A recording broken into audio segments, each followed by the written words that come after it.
Hello दोस्तों, Dalip Hindi shorthand classes में आपका हार्दिक स्वागत है। दोस्तों, आज की डिक्टेशन रामधारी गुप्ता खंड 2 से बोली जाएगी। डिक्टेशन की गति 140 शब्द प्रति मिनट होगी। डिक्टेशन स्टार्ट करते हैं 5 सेकंड बाद।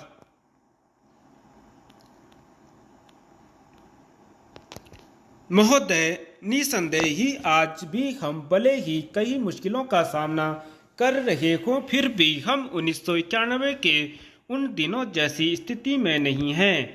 एक राष्ट्र के रूप में हमने काफ़ी भरपाई कर ली है और हम आगे बढ़ने के लिए तैयार हैं।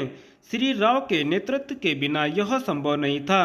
अब यह अटकल लगाना व्यर्थ और मूर्खतापूर्ण भी है कि कोई और नेता होता तो क्या कुछ ज़्यादा और बेहतर किया जा सकता था या नहीं। तथ्य यह है कि वही नेता थे जिनके कारण हम एक ऐसी स्थिति तक पहुंच गए हैं जो देश और उसकी तरक्की के लिए निरापद है। हम जिस अवधि से गुजरे हैं वह बहुत मुश्किल और हलचलपूर्ण थी। सोवियत संघ के पतन और विघटन से हमारी जो कुछ भी अंतर्राष्ट्रीय स्थिति थी उसका आधार ही खत्म हो गया।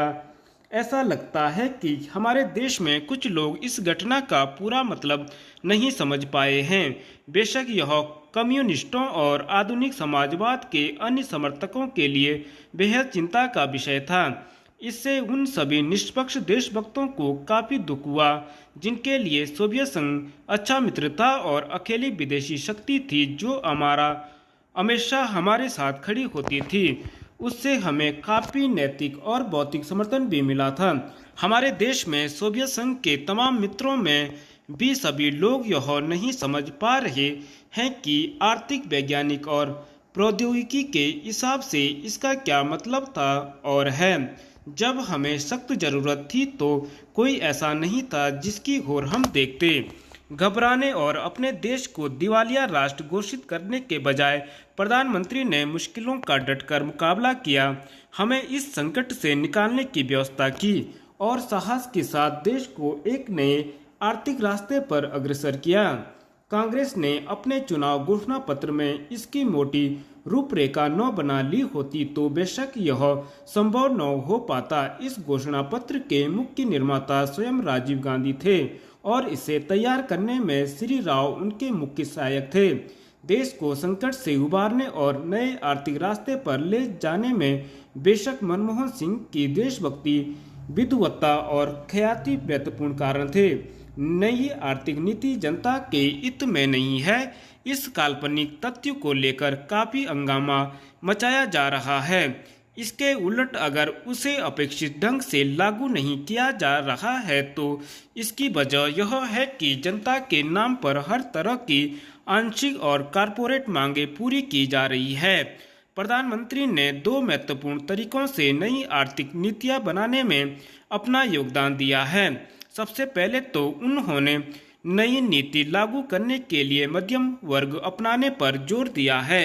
नए आर्थिक कार्यक्रम को लागू करने में उन्होंने जो दूसरा महत्वपूर्ण योगदान किया है वह है इसके पक्ष में राष्ट्रीय सहमति बनाना। महोदय, हमारे देश में राजनीतिक विचारों में जितनी भिन्नता है उसके मद्देनज़र यह एक असाधारण बात है, जबकि इनमें से ज़्यादातर लोग यही ठाने रहते हैं कि चाहे जो हो और जो भी मुद्दा हो उन्हें विरोध करना है। चुनावों में झटकों और यदाकदा टेढ़े मेढ़े रास्तों के बावजूद प्रधानमंत्री के नेतृत्व में जो नई आर्थिक नीति बनाई गई है उसे राष्ट्रीय स्तर पर स्वीकार कर लिया गया है। माकपा से लेकर जनता दल और भाजपा तक आर्थिक क्षेत्र में मूलभूत सुधार के अलावा पंजाब में नाटकीय बदलाव आया है। बंदूक की लड़ाई की जगह अब पूरी तरह बैलेट की लड़ाई ने ले ली है। उस प्रदेश की जनता के लिए यह दूसरी आज़ादी से कुछ कम नहीं है। असम और उत्तर पूर्व के कई हिस्से में भी ऐसे बदलाव आए हैं, हालांकि वे पंजाब जैसे नहीं हैं। ऐसा समझना कि आतंकवाद का खतरा टल गया है बेशक गलत होगा, पर जो सफलताएं हमने पाई हैं उन्हें स्वीकार न करना कम गलत नहीं होगा। पंचायत और स्थानीय निकायों के चुनाव कराने को भी साधारण काम नहीं समझा जाना चाहिए। इस कदम से महात्मा गांधी के सपने और दिवंगत राजीव गांधी की लोकतंत्र के लिए प्रतिबद्धता फलीभूत हुई है। यह संविधान की अपेक्षाओं के अनुरूप लोकतांत्रिक क्रांति को आगे बढ़ाने का प्रतीक है। इससे हमारे राष्ट्र का लोकतांत्रिक आधार मजबूत हुआ है। हिंदुत्व के बढ़ते उन्माद का ध्यान रखना ही उतना महत्वपूर्ण है। भाजपा और शिवसेना को चुनावी सफलता भले ही मिल गई हो, राष्ट्रीय स्वयंसेवक संघ का नेतृत्व भी मानता है कि उसका मुख्य कारण कुछ राज्यों में भ्रष्टाचार, बढ़ती कीमतों, बेरोजगारी आदि जैसी सामान्य समस्याओं से निपटने में कांग्रेस सरकार की नाकामी थी, न कि सांप्रदायिक भावनाएं। हिंदू सांप्रदायिकतावाद में स्पष्ट कमी आना बहुत बड़ी राष्ट्रीय उपलब्धि है। इन सबसे महत्वपूर्ण है सार्वभौमिक मामलों में भारतीय व्यक्तित्व का फिर से उभरना।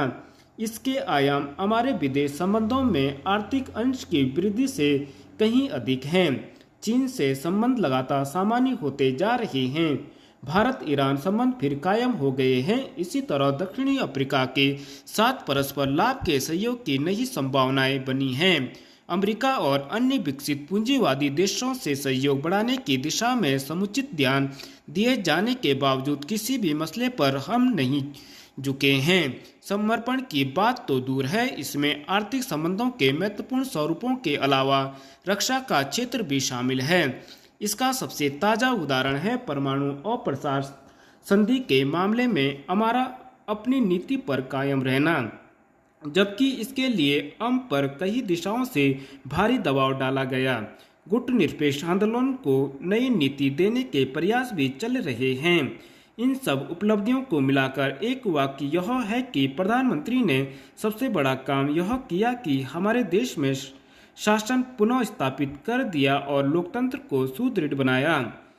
महोदय, देश की लगभग 3/4 जनसंख्या गांवों में रहती है, जिसकी आय कम होने के साथ साथ शिक्षा, स्वास्थ्य, पेयजल आदि अन्य आवश्यक सुविधाएं भी उन्हें पर्याप्त मात्रा में उपलब्ध नहीं हैं।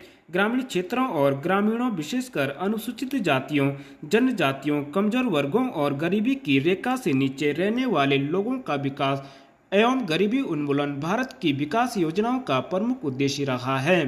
ग्रामीण विकास का व्यापक दायरा है, जिसमें ग्रामीण क्षेत्रों एवं ग्रामीणों के जीवन स्तर का सर्वांगीण विकास शामिल है। इसका अर्थ निर्धनतम लोगों के अपने स्थानीय सामाजिक एवं आर्थिक परिस्थितियों में उत्पादन क्षमता की वृद्धि है।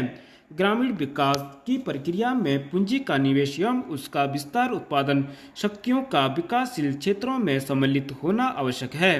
मंत्रालय की गतिविधियों का मुख्य उद्देश्य गरीबी पर सीधा प्रहार है, जिसके अंतर्गत विशेष मजदूरी रोजगार व स्वरोजगार कार्यक्रम, भूमि सुधार, बंजर भूमि विकास एवं जल संभरण विकास कार्यक्रम हैं। इनमें स्वच्छ पेयजल की व्यवस्था, ग्रामीण स्वच्छता, कृषि विपणन, ग्रामीण आवास है तथा लोक कार्यक्रम तथा ग्रामीण प्रौद्योगिकी विकास परिषद द्वारा सहायता और राष्ट्रीय ग्रामीण विकास संस्थान एवं कृषि विपणन केंद्र के माध्यम से प्रशिक्षण की व्यवस्था शामिल है। गरीबी उन्मूलन के प्रयासों का महत्व इसकी योजनाओं के आवंटन में वृद्धि को बताता है। जहां 9वीं योजना में इसका परिव्यय 40,000 करोड़ रुपए था, उसे बढ़ाकर 10वीं योजना में 80,000 करोड़ रुपए कर दिया गया है। इस बढ़े हुए परिव्यय के साथ साथ जैसा कि पंचायती राज संस्थाओं से संबंधित महत्वपूर्ण संविधान अधिनियम 1992 में बताया गया है, लोगों की कार्यक्रमों में बेहतर भागीदारी प्राप्त होगी, जिससे निर्धन ग्रामीणों के जीवन स्तर में सुधार लाने के प्रयास को नई दिशा प्राप्त होगी। ग्रामीण क्षेत्रों में गरीबी उन्मूलन के राष्ट्रीय प्रयास में ग्रामीण विकास मंत्रालय के मुख्य कार्यक्रमों को दी गई नई दिशा की एक झलक इस पुस्तिका में प्रस्तुत है। ग्रामीण गरीबी की समस्या कम ग्रामीण उत्पादकता और अल्प रोजगार व बेरोजगारी से जुड़ी है। यद्यपि विकास की सामान्य प्रक्रिया के अधीन ही उत्पादक रोजगार के अधिकाधिक अवसर सृजित किए जाते हैं, फिर भी ग्रामीण लोगों के लिए रोजगार पैदा करने तथा आय के कुछ न्यूनतम स्तर प्राप्त करने हेतु विशेष रोजगार कार्यक्रमों की सतत आधार पर जरूरत है। उपर्युक्त उद्देश्य को ध्यान में रखते हुए समय समय पर रोजगार सृजन की विभिन्न योजनाएं चलाई गई थी। 7वीं योजना के आखिरी वर्ष में 1 अप्रैल 1989 से उस समय विद्यमान 2 रोजगार कार्यक्रम राष्ट्रीय ग्रामीण रोजगार कार्यक्रम और ग्रामीण भूमिहीन रोजगार गारंटी कार्यक्रम को जवाहर रोजगार योजना नामक ग्रामीण रोजगार कार्यक्रम में मिला दिया गया था। जवाहर रोजगार योजना का मुख्य उद्देश्य ग्रामीण क्षेत्रों में बेरोजगार पुरुषों तथा महिलाओं के लिए अतिरिक्त फायदेमंद रोजगार का सृजन करना है। ग्रामीण आर्थिक ढांचे को सुदृढ़ बनाकर सतत आधार पर रोजगार के अवसर सृजित करना है। धन्यवाद।